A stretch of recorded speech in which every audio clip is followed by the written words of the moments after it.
Hey guys, today we're building a backyard privacy fence. Now this design is really DIY friendly and allows you to build as big a fence as you want without any special cuts. And if you choose to, you can use the quick set expansion foam like I did, and you can set all the posts and never have to mix any concrete. Cheers. First thing we're gonna do is draw a string line for where the grass is gonna get cut. And we're gonna go with the outside line.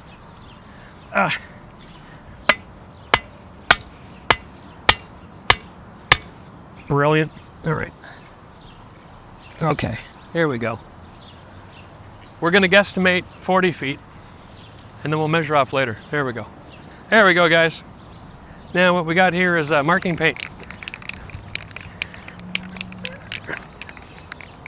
What we're gonna do is we're gonna cut the sod away, and that'll expose the area where we're gonna be with our finished fence. We're gonna backfill with some clean stone.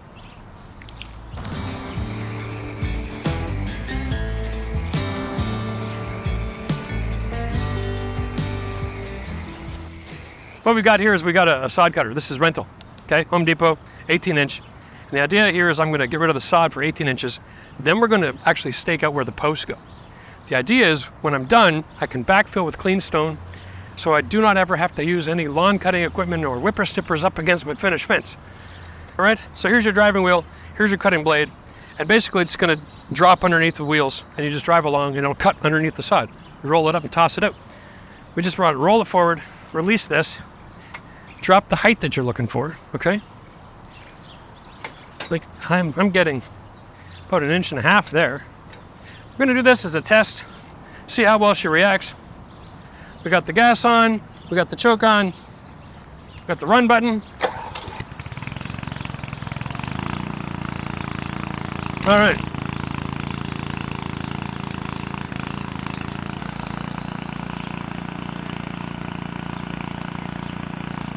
Okay, have a quick look.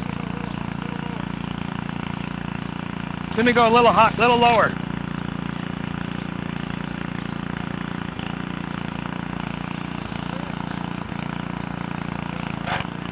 All right.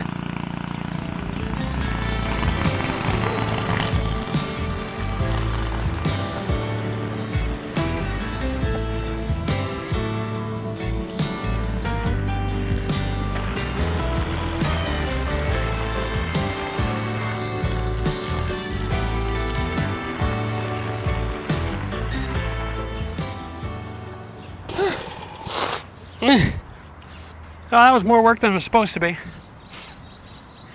We're rolling up the side, Maddie. This stuff gets heavy.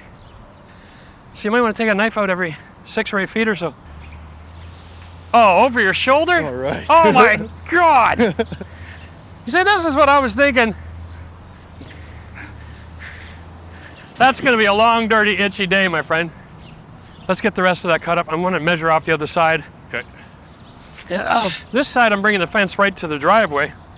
The other side, I want to only go 32 feet. If I have a post in the middle of this and my fence is built on it, then in front of that, on both sides, I've got clean stone. I don't have to worry about cutting the grass up against the fence. So I just run the lawnmower, the wheel on the clean stone, and it's done. There's no trimming to do after the fact. So now we get to put the sticks back on. I'm putting them just a little offset. So I don't actually want my hole dead center, okay? My system is put the post rails in front, fence boards in front. So you want to go a little offset. All right.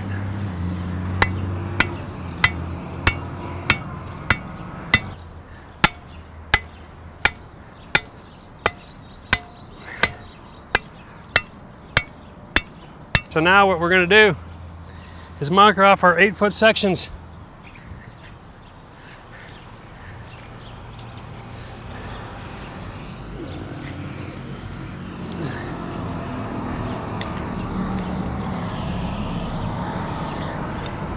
$16 and 8 is 24. Oh, that's the 25-foot, and that goes to the end. All right. We'll go the other way now. All right.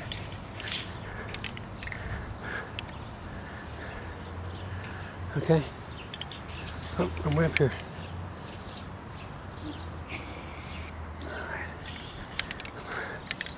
Now I am cheating just a little bit for simplicity.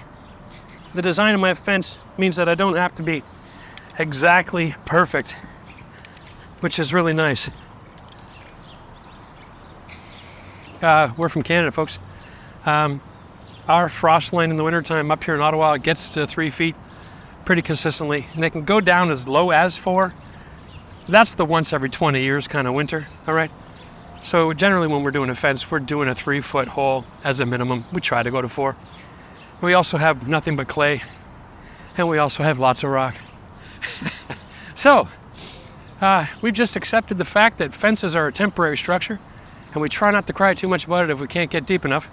But we've got a few tools and toys here with us today to make this easier, and we're gonna see how she goes. All right, now, need gas on. You got all the controls on your end, right? Gas is on, great. All this time, there's our throttle. I have to have the handle turned. Go. Okay, lift, lift. Okay, now we don't want to go in the middle. We want to go a couple inches back, just a couple inches. And we don't want to push. Okay, we don't want to push. We want to just try to hold it steady and let the auger do the work.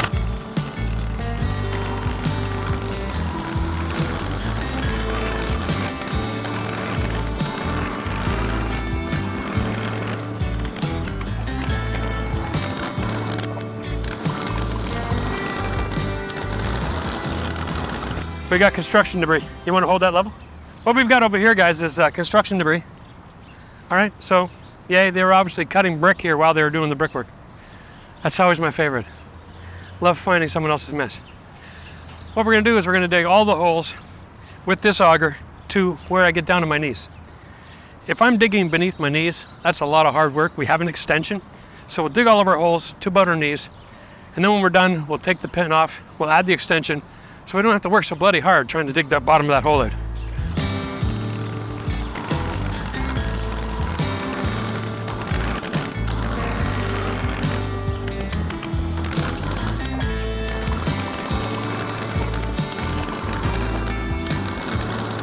We are using 10-foot 4x4s to make a 6-foot fence because we generally dug 4-foot holes. That leaves you 6 feet sticking out of the ground. Depending where you live, your code is different. Middle America, you guys are dealing with like a 2-foot, 2.5-foot code depending on your soil conditions. All right, and because you don't get as much frost. That's really all it is. Post has to get below the frost line so that it isn't lifted out, okay? That's really the whole idea here. We're digging a hole. It should have some texture to it. Whatever you're using, concrete or foam, it'll bond to that texture. And as the ground freezes, it's gonna try to lift. But as long as there's more posts underneath the frost line, there's resistance because you can't lift something. It's got resistance, right? There we go. So we're gonna drop all these in. One in this corner. Whoa. Yeah, I'm about 3.5 feet in there. One there, one in that post. Okay, we'll brace these 3 first. Drop a string line across the bottom and across the top. All right, this is the key. We want to get the inside corners and the ends all leveled, framed, braced up, and then string lined so that when we put the next post in, if we only have one string line at the bottom, it's like, yeah, it's a perfect spot. And it'll be sitting like this, right? You don't want to build a fence. You want to have the top and the bottom straight. So this is the corner post level system. It has a level for this side, a level for this side, and it just straps on the post with an elastic, and you're good to go, all right? I have seen so many videos over the years. People pull out all these silly little pieces of 1x2 strapping, all right? Everybody who's doing that, I don't know why you're doing it. Maybe you watched the last guy who made a video and did it, but in the real world, we don't use 1x2s on a job site. We have these 2x4s here that are gonna be going horizontal, right? The funny thing is, there's 8 sections of fence that get 2 2x4s in each section. So there's enough 2x4s here to brace up every single post until our posts are set, okay? So we can't build on the posts until they're set. So we might as well use these as our brace in the meantime. That avoids using extra material and fussing around with 1x2s that are always gonna split on you when you try driving a screw. You're gonna wanna have a brace just above the halfway mark. There. I'm in the dirt. I need a screw. Hold that. Now your job is to tell me if this post is level.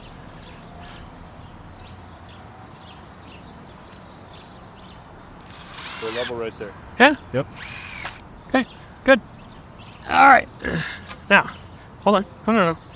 The way this works is for best effect. You get it in the dirt. Take that. Now I'm gonna level it this way. Hold on. Hold on. This is really precise.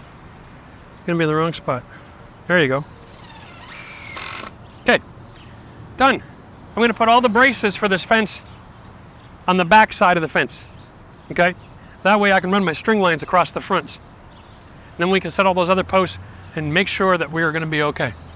So let's just get that in there. You gonna tell me when that's level?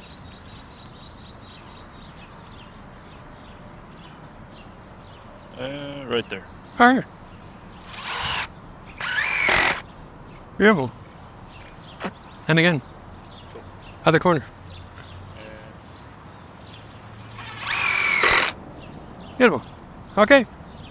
What we're going to do now is visually check to make sure that our holes are going to have enough room for our posts, okay? And then what I mean is when I run all the way down there, if this string line is near the front of every hole, we're in great shape. But if it's off of a hole, we got to re-drill. But this is why, before we go any further, we're going to make sure that this is going to actually work. All right, so they get nice and low here. Tighten against. The only hole I'm concerned about is the one right in the middle. Oh no, we're okay. It's just this piece of dirt here. That was in my line of sight. All right, we're great. Okay, no worries. Let's do the post at the other end. Shove a screw in her. Right here. Okay. Good. Yeah. Good. Keep this one out of the way. All right.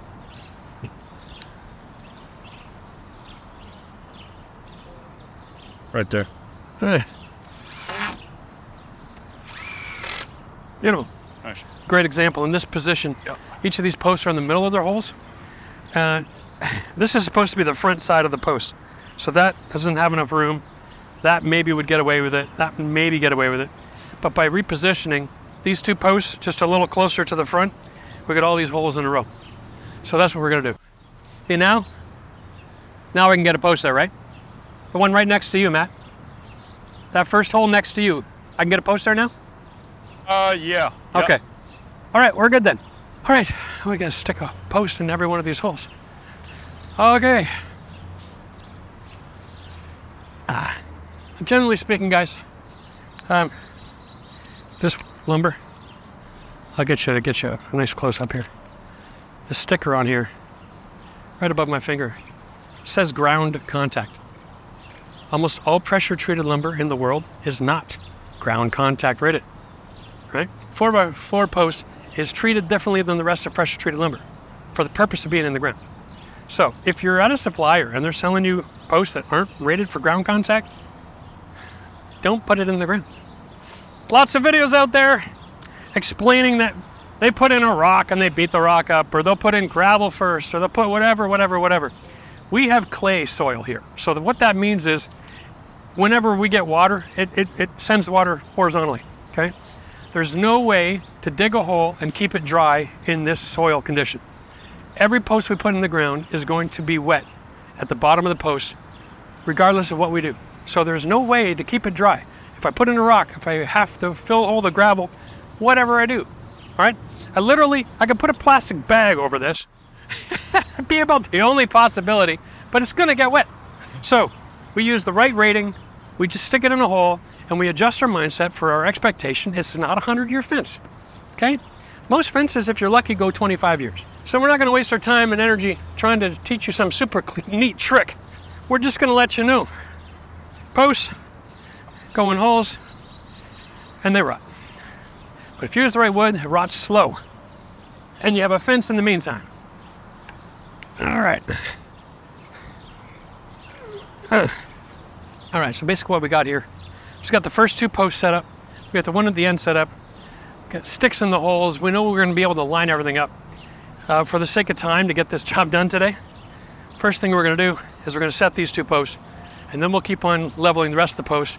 And as we level every 2 posts, we'll open another bag and we'll install our post setting compound. Now, this is where people are gonna be like, oh my God, I can't believe you're gonna use this stuff. It's like, yeah, but it works. Here we go. Okay, it's expansion foam in a bag. It's 2-part. All you gotta do is just roll it together. It mixes, breaks the seal. Give it a good mix, cut it open, pour it. It does 2 posts for every bag, okay?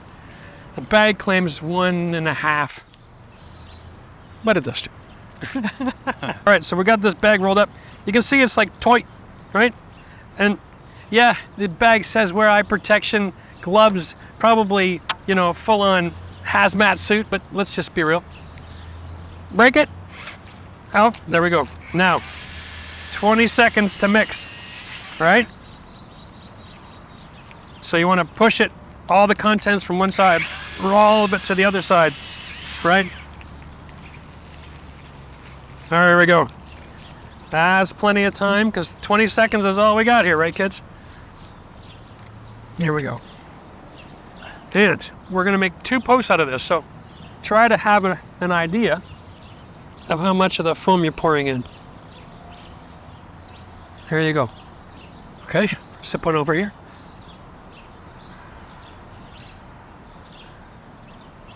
That one's gonna need less. And here we go.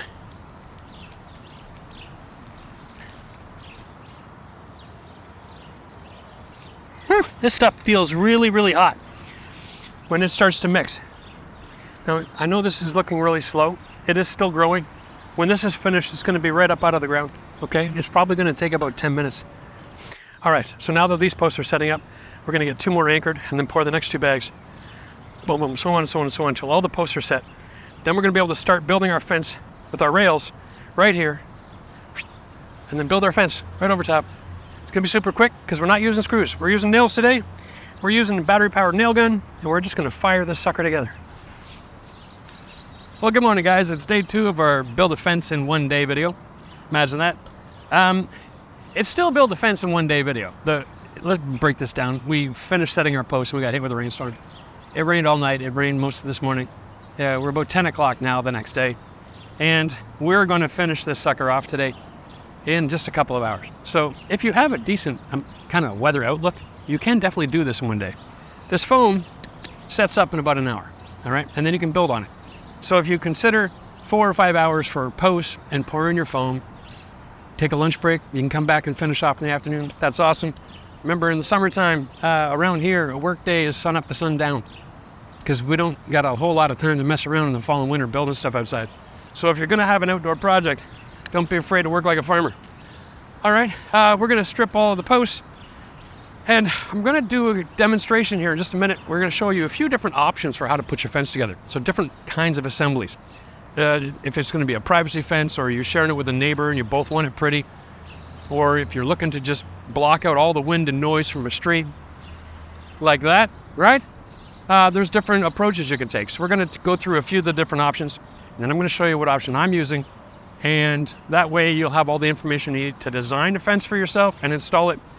My system here is the easiest install ever, okay? That you don't have to worry about your post being perfect, the distance from the holes, and you don't have to measure to the nanometer to set your pre-built fence posts in from the Home Depot. This is all built on the face and on the face. So everything we do is just nice and quick and simple. All we gotta do is make sure we stay level, and that's it.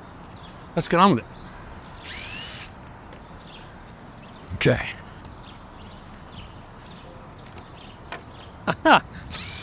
I think the wood swelled over the head in the rain that week.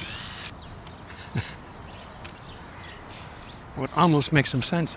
So my system here, to use the 2x4s as the cross braces, it's efficient because now they're going to be the horizontal braces for all of your wood that get installed, so it becomes part of the structure.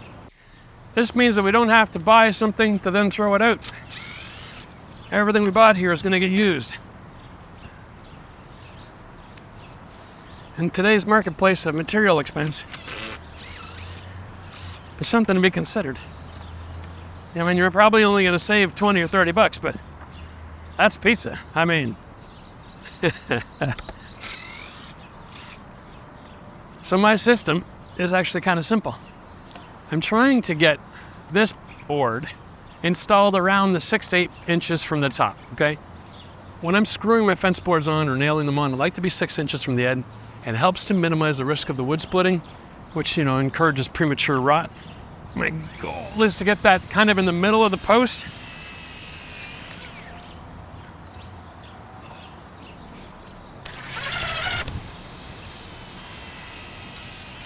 Okay. Make sure whenever you're leveling something, you're looking straight on, not up or from the side, or it'll lie to you about whether or not it's level. Get in the habit of having the bubble in front of your face, not over here, because you don't want to have to be going like this. Is it right? Okay. This makes it perfect every time. Now, this is to get started, okay? My next rail, as this ground goes down a little bit, it's going to be down a little bit further, and so on and so on, and that's fine. It's all on the face. It's really quick and simple. It's a great little system for doing a fence. And here's why. All right. What I'm looking for is privacy. And my biggest enemy is wind, right? So using foam in the post, it works fine. This is still really nice and solid, right? Not trying to hold back a stampede of rhinoceros, just the wind. When I put my wood on the face of this post, the wind, as it pushes against this, is pushing directly on this post, okay? Every other system out there takes this same 2x4 and it comes into the side of the post. And now the wind is pushing on the 2 screws, okay? So your wind is pushing against your fasteners, not against your post, okay? So for me, I love going with 2 fasteners on the face because there's no fastener up here, no advance rod. 2 fasteners on the face, all of the pressure goes against the post. Post is not going to snap in half because of the wind. This fence will last as long as that post doesn't rot out in the ground. Should be 40 or 50 years. When I'm doing a fence, I have my own sheet. I basically put the 2x4 right in front of my eyes as a top post. I'm 5'10". This is kind of like, 5'5", 5'6", and the fence board is 6 feet. So that gives me 6 inches of play. So what I'll do is I'll come down here and I'll just kind of go in front of my face. That's where the board's going to go, all right? But I'm going to start it here, a little bit lower on this one. This time, we're going to just measure it off first, okay? Wow, that's actually almost perfect. I'm just going to go with that. If it was a little bit too long, you can cut it, which is one of the beautiful things about this kind of fence build. I don't have to have all of these posts 8 feet on center perfect, okay? Now, traditionally fences go 6 feet on center, but I've got to cheat and add more strength to it so I can go longer. Every time you don't have to drill a hole or put in a post, you're saving money, right? So, most fences, you've got to have all these perfect on center. It takes an insane amount of time to line it out. What I do is I go 8 feet, 7'11", 7'10", 7'9", something like that. So I give myself mercy, okay? And my boards always fit. You don't want to be here all day long measuring and cutting your posts in. We're just going to install that.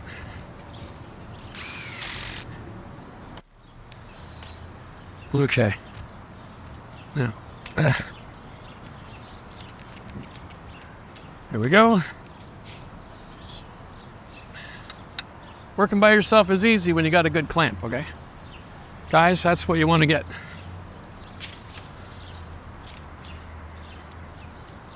And how is that one? A little bit more. Remember, I told you, it's nice to be able to have everything right in front of your face. And if you can't, make sure you go back to it. Okay. We're actually a little bit low. There we go.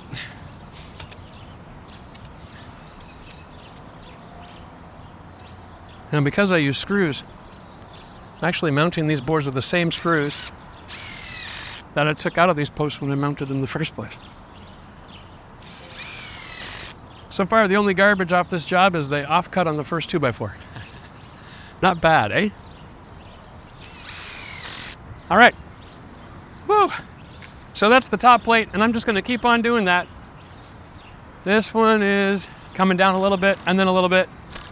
We'll do it in sections. No big deal. Let me show you the middle and the bottom now, so you get an idea of what we're getting involved with. Again, this isn't rocket science. I make it easy on myself. I put this one where my belt is. All right, and I've got to move it over a little bit more.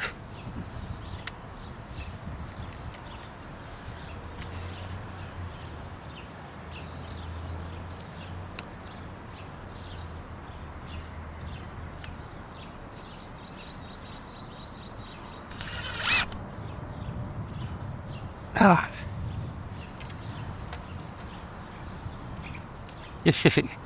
Close.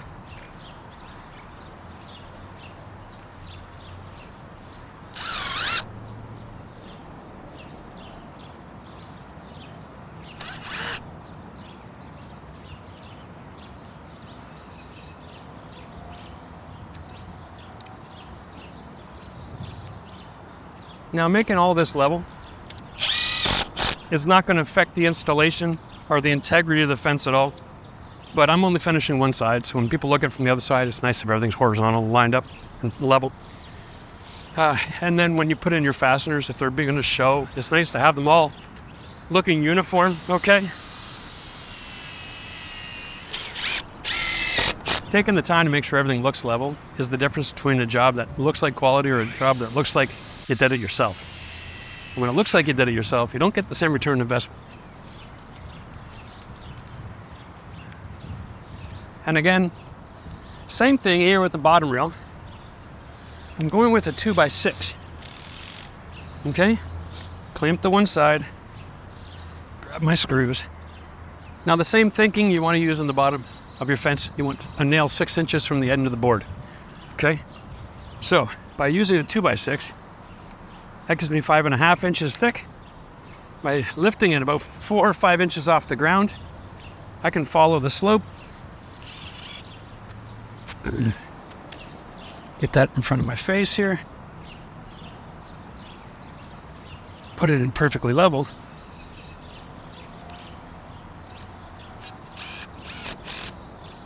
The trick here is to install this crown up, okay?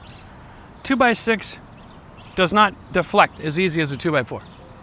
So one of the reasons they want a fence on 6 feet on center is they're expecting you to use 2x4s and they don't carry enough weight. So they'll deflect and bend and you'll see your fence sag over time. By installing a 2x6, crown up, when you throw all that weight on there, much less likely to warp, okay? Because the bottom board has got so much beef to it. An extra couple of bucks, you can go to every 8 feet on your post. Save yourself a ton of time and aggravation and avoid your fence from getting those warped bows over time. So, my fence is gonna get installed something like this. Okay, only with fasteners, obviously. All right, here, that's a good demonstration. Okay, board on board, one side. All right, we're gonna have a gap at the bottom because we're gonna finish off this dirt area where we took the sod away with clean stone so that you can run your lawnmower across the grass edge and not run into problems needing to use the whippersnipper or anything like that up against your fence. By doing nothing but face screws, I've got face screws on the horizontals, I got face screws on the verticals, or face nails, whatever you prefer. It's quick, it's simple. All I gotta do to get started, throw a level on this sucker and go. Start from your outside corner and just check every 5 or 6 boards that it's staying level, okay? That's it, you're finished. Well, here's the other option. Let's go over to another corner here where my son hooked up the frame a little differently, and we'll show you a few other different fencing options. All right. Now, we didn't put the bottom rail in. This is just an example, okay? But you always go top, middle, bottom. And you can go 4 boards like this. Full boards, post, all the way across. All right? The other option is you can install them with gaps. Okay? You can do the math of your section. And then you can install a 1/2-inch gap or something, right? Or you can go to the store and buy yourself a piece of 1x1 pressure treated. They sell this in the deck department. You can get 1x1 pressure treated lumber, and you can use that as a spacer. And you can build your fence with gaps, right? That lets a lot of wind through. So if you're concerned about wind in your area, having gaps gives the wind an ability to go between the boards and not just pushing on the fence constantly. Here's another option. Now all of those options are, I want one side of my fence pretty, okay? The other option is you can go both sides of the fence pretty. And you can install it this way with like a 1-inch offset right here. Okay? Okay, there we go. So this is a great privacy fence that completes both sides relatively consistent. Okay? It also allows the wind to blow through. Very common. But if you don't have a neighbor who's willing to help pay for the fence, might I suggest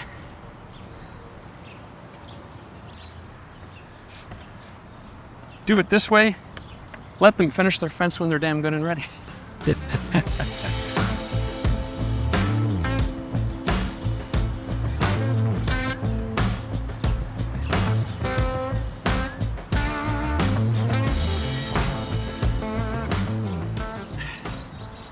First rule of fencing. Get rid of the stickers. Huh? 140 fence boards means 140 stickers. And that means a really messy job site. Nothing worse than having stickers blown around or sticking on your wood for weeks and months after the fact, all right? Now what we're going to do here is we're going to finish this up flush with the boards, okay? And this is capping the fence. So right here, I'm going to go to the middle. Going with brown screws. And I don't care what kind of fence board you're using. If you're using cedar or pressure treated green, pressure treated brown, it makes no difference. Or if you're just going to use a pine board, okay, that's pressure treated. The brown screws look like wood after all of this stuff bleaches out. All right? Green screws stay green dots for the rest of your life. Back when pressure treated lumber was done green and that wood stayed green with the arsenic, it was fine. Green screws made sense. But now you got to use the brown. The green are still out there, but you're going to have green dots all over your fence for the rest of your life. Okay? Just be warned. Oh, that is not very kosher. All right. Woo! Now, I got a 2x4 set up. I'm going to use this as my gapping, okay? Basically, what I'm going to have my fence follow the contour of the ground. Don't have much of a choice because I'm on a slope all the way here. And when you're dealing with slope, you've got two options. You can do one section of fence between the posts at a certain height and the hole underneath the fence is adjusted, and then you drop down one section at a time. Or you set your whole fence to follow the contour. Or you just install them randomly and then you grab a saw and you cut the top to make it look right. Grabbing the saw to cut the top always is a problem. You are going to make more mistakes doing that than anything else you've ever done in your life. I'm not going to recommend it. Okay, screws just below the surface, an inch from the end. And the reason for that is, while this is weathering, sun and wind and rain, it'll absorb the wood and it'll swell over top of the hole of that screw. They will disappear. Okay? They will not be there this time next year. And we're going to flush up the outside corner. All right? Before we stick that screw in, we're going to double check for the level, which I'm talking about plumb here, guys. Now in Canada, because this is a level, anything I use this to level, I'm leveling it. All right? I know it's plumb officially. It's called slang. You know, get over yourselves in the comment section. My goodness, that is perfect. So, where I grew up, that's officially level. Yep, you can hate me if you want. but it's like that stupid little triangle. It's not a square, it's a triangle. Okay, there we go. Now, we're gonna just go like lightning. Move my board underneath, get the next one, so on and so on. All right. Take off the stickers as we go. See that? Following the natural curve.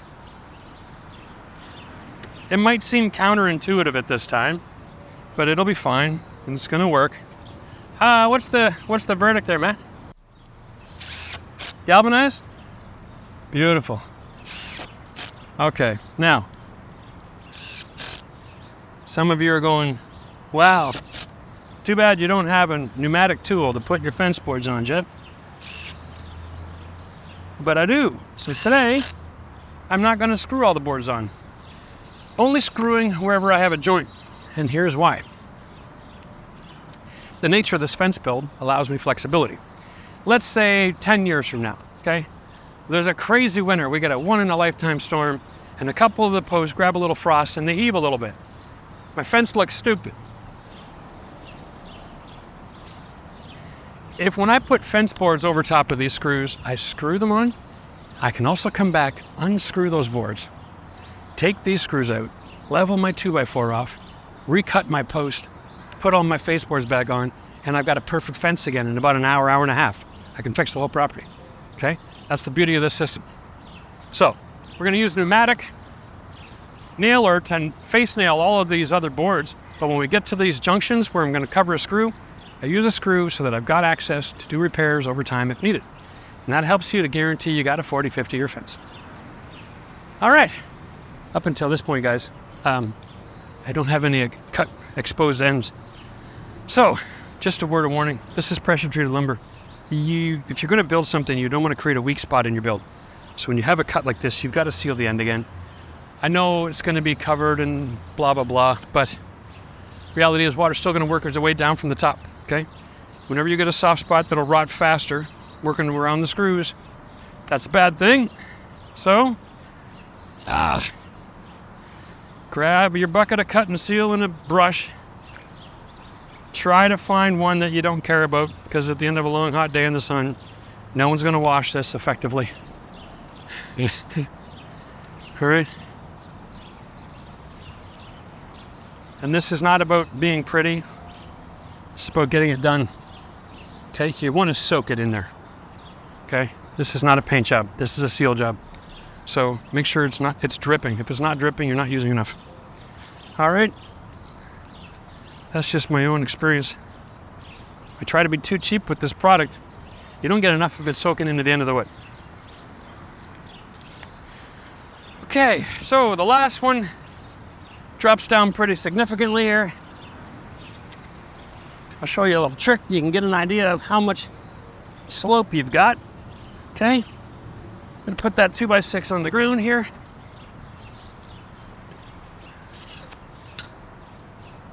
So I come over here and I raise it until it's level. All right? Yeah, I'm about 4 inches off. Okay? So because I've got that much slope, I want to start with that end 4 inches down. Okay?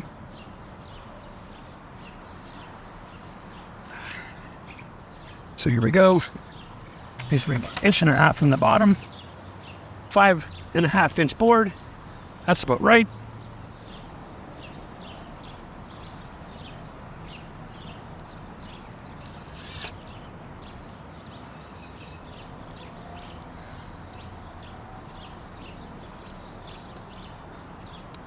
That bubble in front of my face. Here we go. Yeah, there we go.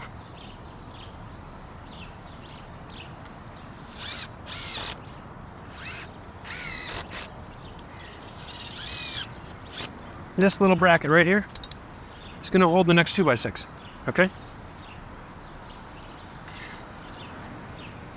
What I'm looking for is I'm trying to set that up so it's exactly where my lumber goes, flush with the face of this post for this direction, okay? That's all that is. Now I'm only gonna put one screw in it for now. I'm gonna get the other 2 rails on first. I'm gonna actually use my level because it's the same dimensional lumber. I'm gonna line those 3 posts up, get those hangers in there, and then we can start building the other direction.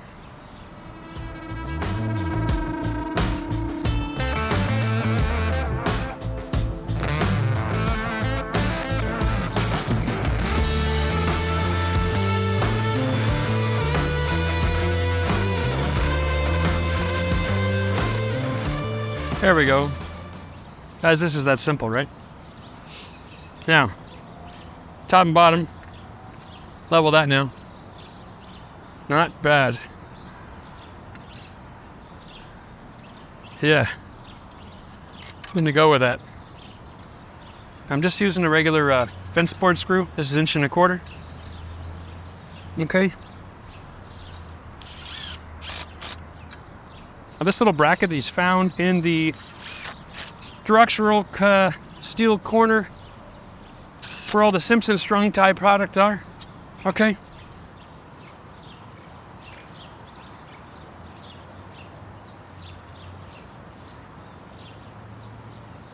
There we go. Something like that, maybe. That'll work. So now I'm just marking my center again. No measuring tape needed. One of the reasons why this goes so fast. Okay. Middle. Mark it if you want. Top, middle, bottom. Like I said, here's my 2x6. Now here's how you check for crown, guys. You take a look at the length of this board. Okay. And almost inevitably, there's a sort of a smile shape or rainbow shape on it. In this case, it's up here. So you mark it with your arrow. That's the top. Because it's been like this, all the weight will level it out flat over time at best. But it's gonna resist any of that sagging. You put it the other way, it's already shaped to sag. All right, there you go. Nothing is perfect when you're working outdoors. But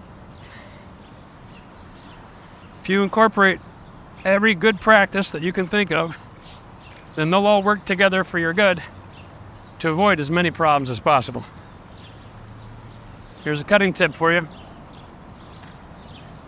This guide here, if it's parallel with the wood, you're cutting straight. All right? So line up the pencil mark. I always mark my saw where the blade goes on your center line. And then just visually check to see that it's not crooked. And then push straight.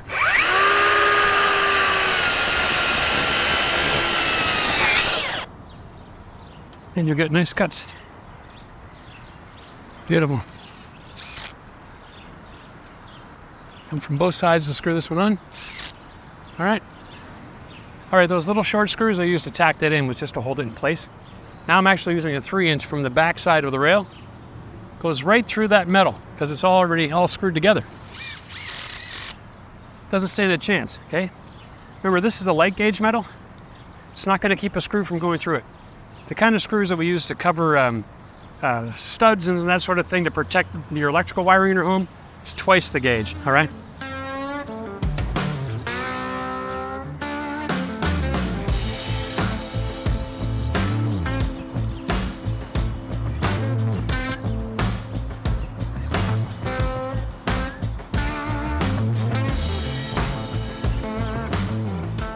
Only 3 more sections left to go, guys.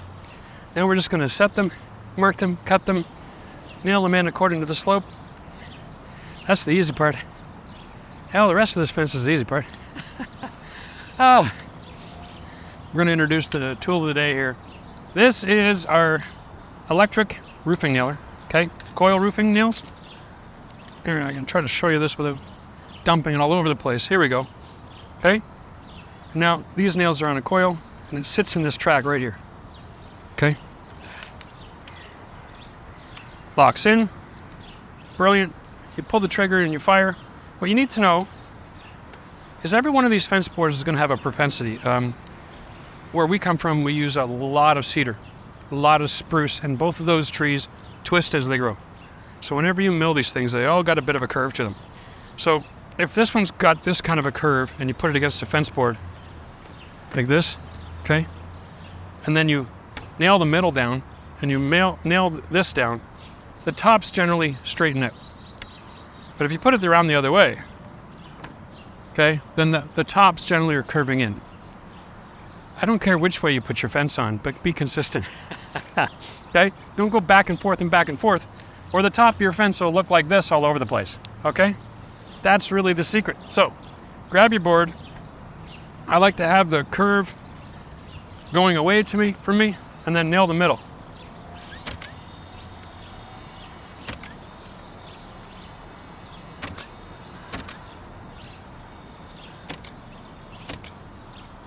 Nice and simple. All right? There you go. Move the 2x4, grab the next board, double check the curve, slap it on in the same direction, and we're good to go. Curve. All right? The curve is more important than if you think it's the good side or the pretty side of the board. All right? Yeah, see that? That's right through a knot. Ah!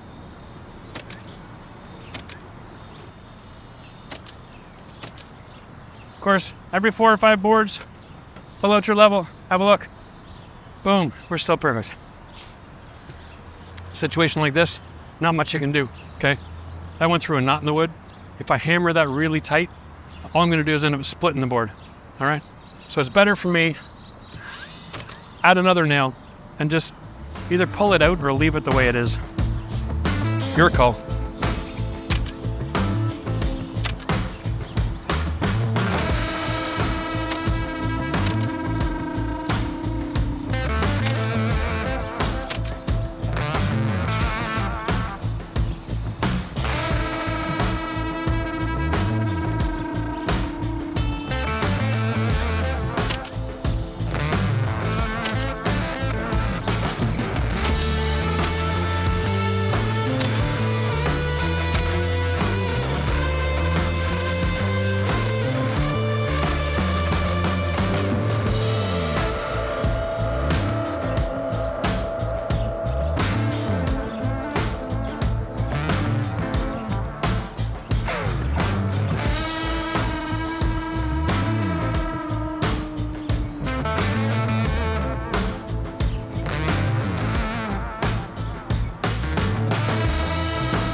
That is about as perfect as the end of the fence gets.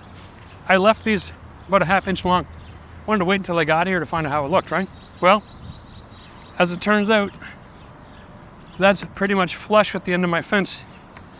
If I cut them, I can cap the end with a board and then have this one sitting over top of it.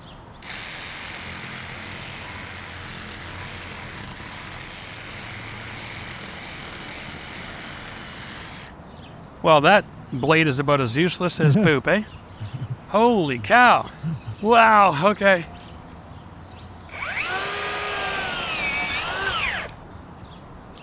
A little bit off there, eh?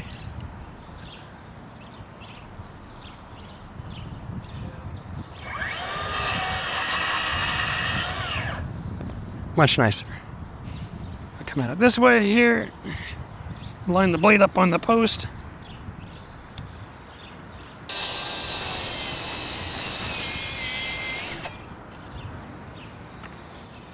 Oh, I need to push on there. Nice. A little more, all the way. Yeah. Okay. But the science here isn't perfect, but it's not terrible. Go a little higher and then come back down because the post cap is going a little bit messy. Back to flush. Beautiful. Okay. Well, here we go. That's fence in a day, give or take. We got another storm coming. Good news is, in this video, we're going to finish this fence for you. We're going to stain it and add the rock. The difference is we can't actually stain for about 30 days. All right? So something to consider.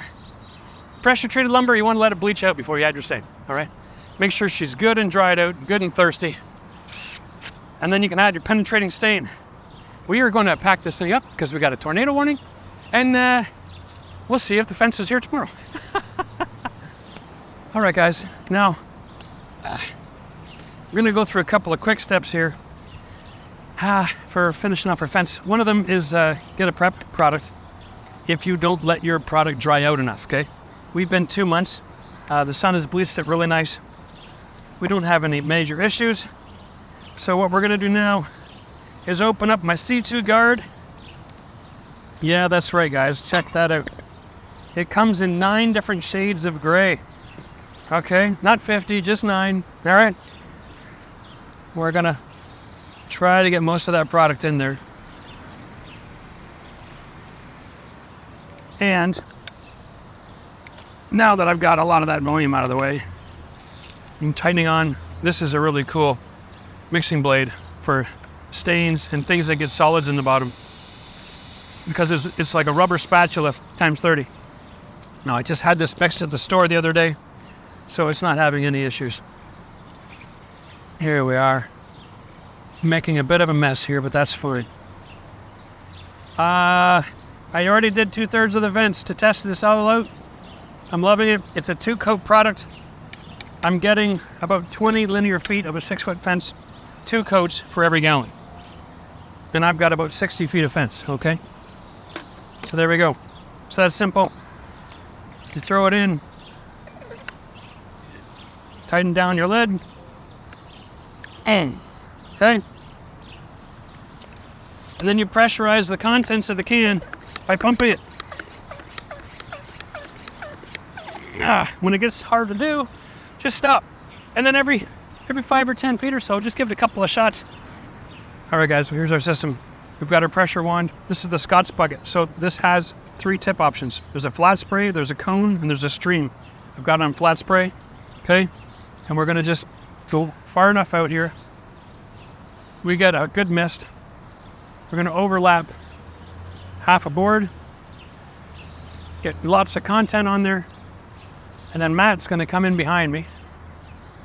If you don't know Matt, my son, say hi, Matt. He's working with me on my projects now, okay? And his job is to force that content into the grain of the wood. All right, now, just so we're all clear, there is something that happens when you put wood through the mill. They have big blades, the product moves real fast, and it heats up the resin that's in the wood, and you get something called mill glaze.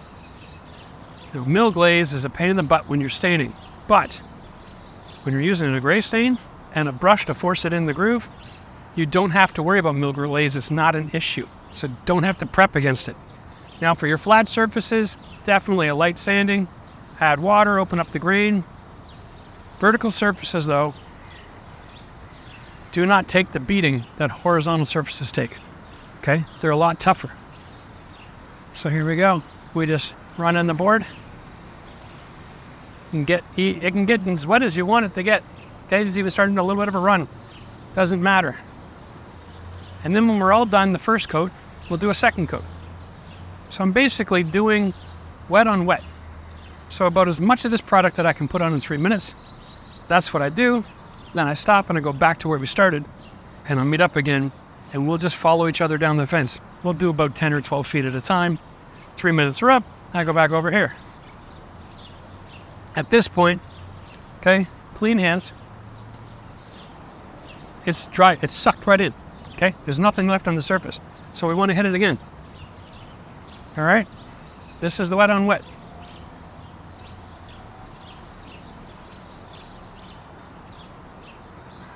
Here we go. Now it dries this color, which is amazing, because that is the color I'm after. You can see down the row a little bit. We used white rock. Well, that really sprayed over, didn't it? And it's not white anymore. That's hilarious. And the idea there is we're just closing up any gaps underneath the fence, any inconsistencies. And it's just a really nice way to create a perimeter. You can mow your grass, whippersnip, and then use a leaf blower on that.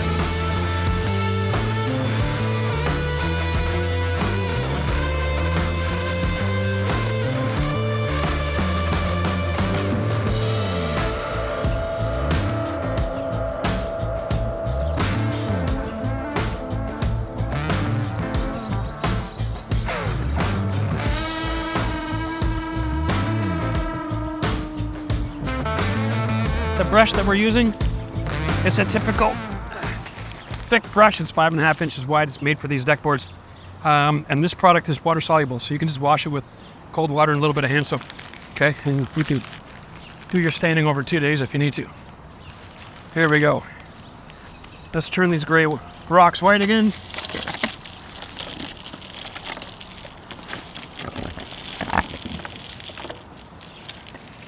As for maintenance of the grass, we didn't cut it back. We're not using landscape cloth. What we're doing is understanding that you get yourself a decent weed killer spray, and then if the grass starts to grow through, just hit it with a little bit of weed killer and let the sunshine do all the work. It'll dry it up and kill it. Otherwise, all we're going to do is run our lawnmower or whippersnipper by there, grab our blower from our dwell, blow the grass cuttings off, all that stuff. It's clean, it's simple, it keeps the animals at bay. It looks nice.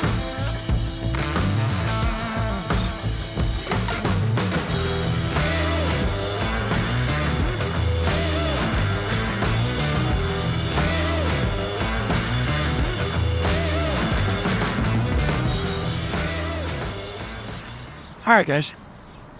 Thanks for watching. If you like the system and you think it's going to be helpful, give the video a thumbs up and share it with people that you know are thinking about putting in a fence. It's cost effective. It's simple math. It doesn't require you to know how to be a carpenter. And I think it's a great look. Cheers to next time.